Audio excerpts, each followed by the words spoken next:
Next, antioxidants. Antioxidants are compounds that can prevent or slow damage to cells caused by free radicals, which are molecules produced by normal metabolism, exposure to environmental pollutants, and other factors. Antioxidants can help protect against a variety of health problems, including heart disease, cancer, and neurological disorders. Here are some antioxidant nutrients with multiple examples and their importance. Vitamin C, also known as ascorbic acid. Vitamin C is a water soluble vitamin that acts as an antioxidant. It helps protect against damage caused by free radicals and supports immune function. Examples of vitamin C rich foods include citrus fruits, orange, grapefruit, lemon, and limes. Then berries, strawberries, raspberries, and blueberries, kiwi fruit, papaya, red and green bell pepper. Vitamin E. Vitamin E is a fat soluble vitamin that acts as an antioxidant, protecting cells against free radical damage. It is also important for immune function and blood clotting. Examples of vitamin E rich foods include nuts and seeds, almonds, sunflower seeds, and hazelnuts. Vegetable oils like sunflower and wheat germ oils. Then leafy green vegetables, spinach and Swiss chard, avocado, beta carotene. Beta carotene is a carotenoid, a type of pigment found in plants that acts as an antioxidant. It is converted into vitamin A in the body, which is important for vision, immune function, and skin health. Examples of beta carotene rich foods include orange and yellow fruits and vegetables, carrots, sweet potatoes, and apricots, leafy green vegetables, spinach and kale, and red and orange bell peppers. Selenium. Selenium is a trace mineral that acts as an antioxidant, helping to protect cells against free radical damage. It also plays a role in the immune function and thyroid health. Examples of selenium rich foods include Brazil nuts, fish and shellfish, tuna, halibut, shrimp, and crab, whole grains, brown rice and oats, meat, beef, and chicken. Flavonoids. Flavonoids are a type of plant compound that acts as antioxidants. They have been shown to have anti inflammatory and anti cancer properties. Examples of flavonoid rich foods include citrus fruits, oranges, grapefruits, and lemon. Then berries, strawberries, raspberries, and blueberries, tea, green and black tea, dark chocolate. Overall, including a variety of antioxidant rich foods in your diet is important for overall health and disease prevention. Antioxidants can help protect against damage caused by free radicals, which can contribute to a variety of health problems. Movement of GI tract in detail. So, the gastrointestinal tract is responsible for digesting food, absorbing nutrients, and eliminating waste. The movement of the GI tract is critical for this process as it helps to mix food with digestive enzymes and move it through the various stages of digestion. In this essay, we will discuss the movement of the GI tract in detail, including their importance, procedure, and multiple examples.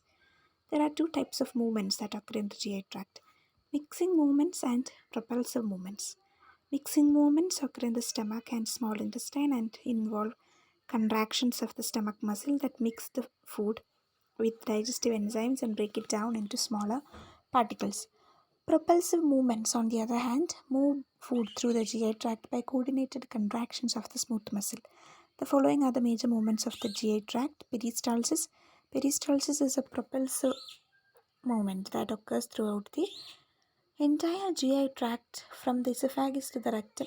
It involves a wave-like contraction of the smooth muscle that moves food through the digestive system. Peristalsis is important for preventing food from stagnating the GI tract and facilitating the absorption of nutrients. Then segmentation. Segmentation is a mixing movement that occurs in the small intestine. It involves contractions of the smooth muscle that mix the chyme, partially digested food with the digestive enzymes and move it back and forth along the length of the small intestine. Segmentation is a mixing movement that occurs in the small intestine. It involves contractions of the smooth muscle that mix the chyme, partially digested food with digestive enzymes and move it back and forth along the length of the small intestine. Then segmentation is important for breaking down food into smaller particles and ensuring that it is thoroughly mixed with the digestive enzymes. Then hustration. Hustration is a mixing movement that occurs in the large intestine. It involves contractions of the stomach muscle that move fecal matter back and forth along the length of the colon. Hydration is important for reabsorbing water and electrolytes from the fecal matter and forming solid feces. Then migrating motor complex, MMC. MMC is a series of contractions that occur in the stomach and small intestine during fasting periods. It helps to clear any residual food from the GI tract and prevent bacterial outgrowth. The MMC or migrating motor complex is important for maintaining a healthy gut microbiome and preventing bacterial infections. Overall, the movements of the GI tract are critical for digestion, absorption, and elimination. Without proper movement, food can stagnate in the GI tract, leading to constipation, bacterial overgrowth, and other digestive problems. It is important to maintain a healthy diet and lifestyle to ensure optimal GI tract functions. Eating a diet rich in fiber, staying hydrated, and engaging in regular physical activity can all help to promote healthy GI tract movement and prevent digestive problems. So, which are the major type of movements? Two types of movements: mixing movement and propulsive movements. Then peristalsis, segmentation, hustration, and migrating motor complex, which is something which happens during the fasting periods. Migrating motor complex. Then deglutition. Deglutition, also known as swallowing, is the process of moving down food and liquid from the mouth to the stomach. It involves a series of coordinated movements that are critical for proper digestion and nutrient absorption. In this essay, we will discuss deglutition in detail, including its importance, procedure, multiple examples, and major points. The process of deglutition can be divided into three stages: the oral stage, the pharyngeal stage, and the esophageal stage. Oral stage. The oral stage of deglutition begins when food or liquid is placed in the mouth. The tongue and cheek muscles work together to move the food or liquid towards the back of the mouth, where it is formed into a bolus. Saliva, which contains digestive enzymes, is also added to the bolus to help break down the food. Pharyngeal stage. The pharyngeal stage begins when the bolus reaches the back of the mouth and triggers a swallowing reflex. During this stage, the soft palate and vulva rises to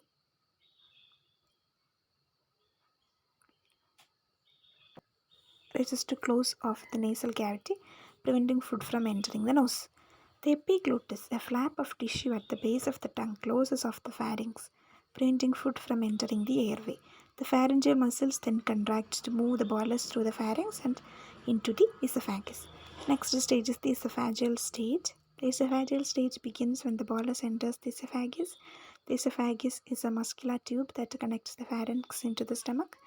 The smooth muscle in the esophageal wall contracts to move the bolus down the esophagus and to the stomach.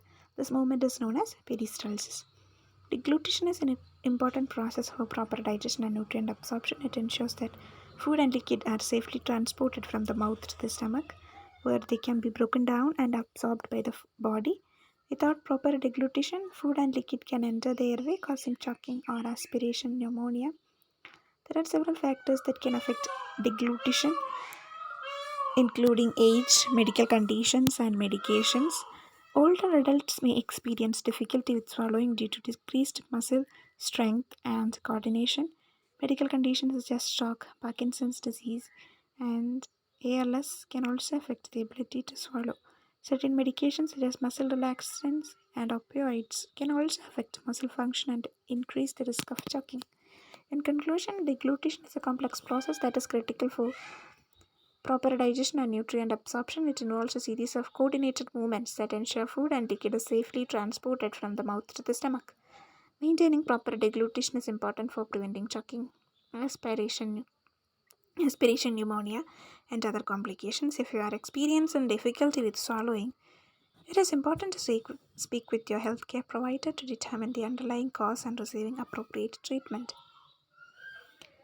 So, deglutition, also known as swallowing, is a complex process that involves the coordinated action of several muscles and nerves. The deglutition process can be divided into three stages: the oral stage, the pharyngeal stage, and the esophageal stage. Oral stage, the oral phase begins with the voluntary placement of food or liquid on the mouth. The tongue and the cheek muscles work together to move the food to liquid towards the back of the mouth where it is formed into a bolus. Then saliva, which contains digestive enzymes, is also added to the bolus to help break down the food. The bolus is then moved towards the pharynx by the tongue and cheek muscles. Then pharyngeal phase. The pharyngeal phase begins when the bolus reaches the back of the mouth and triggers a swallowing reflex. During this phase, the soft palate and uvula rise to close off the nasal cavity, preventing food from entering the nose. So this region is the uvula region. So uvula region is there. Then pharyngeal phase. The pharyngeal phase begins when the bolus reaches the back of the mouth and triggers a swallowing reflex. During this phase, the soft palate and uvula rise to close off the nasal cavity, preventing food from entering the nose.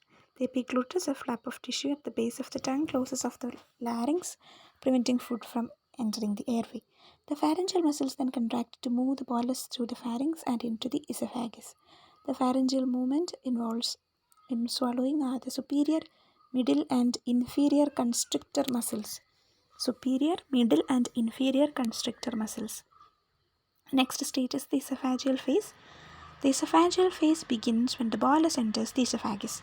The esophagus is a muscular tube that connects the pharynx to the stomach. The smooth muscle in the esophageal wall contracts to move the bolus down the esophagus into the stomach. This movement is known as peristalsis. The esophageal muscles involved in swallowing are the upper and lower esophageal sphincters. The nerves control of deglutition is complex and involves both the voluntary and involuntary nerve systems. The voluntary phase of swallowing is under the control of cerebral cortex, which initiates the swallowing reflex. The involuntary phase of swallowing is controlled by the autonomic nerve system, specifically the parasympathetic nerve system. The vagus nerve, which is the 10th cranial nerve, plays a critical role in deglutition as it innervates the muscles involved in swallowing. The pharyngeal and esophageal muscles are innervated by the vagus nerve, which provides both motor and sensory output. The muscles involved in deglutition are complex and include the tongue and cheek muscles as well as the pharyngeal and esophageal muscles. The tongue and cheek muscles work together to move the food into or liquid towards the back of the mouth, while the pharyngeal and esophageal muscles contract to move the bolus through the pharynx and into the esophagus. The upper and lower esophageal sphincters also play a critical role in deglutition as they help to prevent reflux of food or liquid back into the mouth. In conclusion, deglutition is a complex process that involves the coordinated action of several muscles and nerves. The process can be divided into three stages: the oral phase, the pharyngeal phase, and the esophageal phase. The nerves control of deglutition involves both the voluntary and involuntary nerve systems, and the muscles involved in deglutition include the tongue and cheek muscles as well as the pharyngeal and esophageal muscles. Understanding the deglutition process is important for maintaining proper swallowing function and preventing complications such as aspiration pneumonia. Next, gastric motility. Gastric motility refers to the contraction and relaxation of the muscles in the stomach, which allows for the mixing and grinding of food and the emptying of food into the small intestine. In this essay, we will discuss gastric motility in detail, including the major points of process, the procedure involved, multiple examples, and the importance of gastric motility. The process of gastric motility can be divided into two main phases: the fasting phase and the fed phase. Fasting phase. During the fasting phase, the stomach is relatively empty and the gastric motility is low. The muscles in the stomach are relaxed, allowing for the storage of ingested food and the secretion of gastric juice. The migrating motor complex, a series of coordinated contractions that originate in the stomach and move down the small intestine, helps to clear any residual food or debris from the stomach during this phase. Fed stage or fed phase. During the fed phase, food enters the stomach and triggers a series of contractions known as mixing waves. These contractions mix the food with gastric juice and break it down into smaller particles.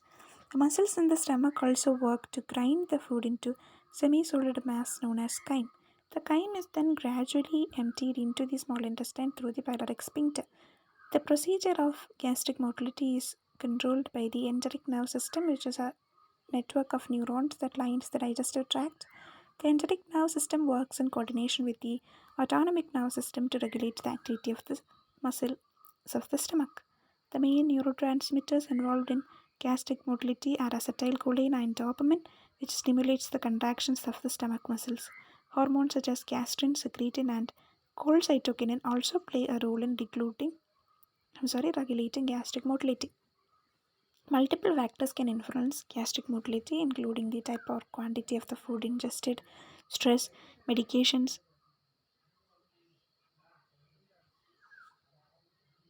and medical conditions such as gastroparesis. Certain foods such as high fiber foods and fatty foods can slow down gastric motility, while other foods such as caffeine and alcohol can speed it up. Stress and medications such as opioids and anticholinergics can also slow down the gastric motility. The importance of gastric motility lies in its role in the digestive process. Proper gastric motility is essential for the efficient breakdown and absorption of nutrients from ingested food. Impaired gastric motility can lead to conditions such as gastroparesis, in which food remains in the stomach for an abnormally long time, causing nausea, vomiting, and bloating. Treatment for impaired gastric motility may involve medications that stimulate the contractions of the stomach muscles or changes in diet and lifestyle. In conclusion, gastric motility is a complex process that involves the contraction and relaxation of the muscles in the stomach.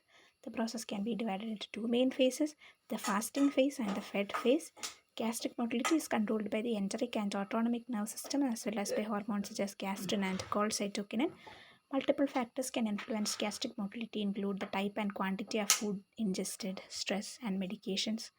Proper gastric motility is essential for the efficient breakdown and absorption of nutrients from ingested food, and impaired gastric motility can lead to conditions such as gastroparesis.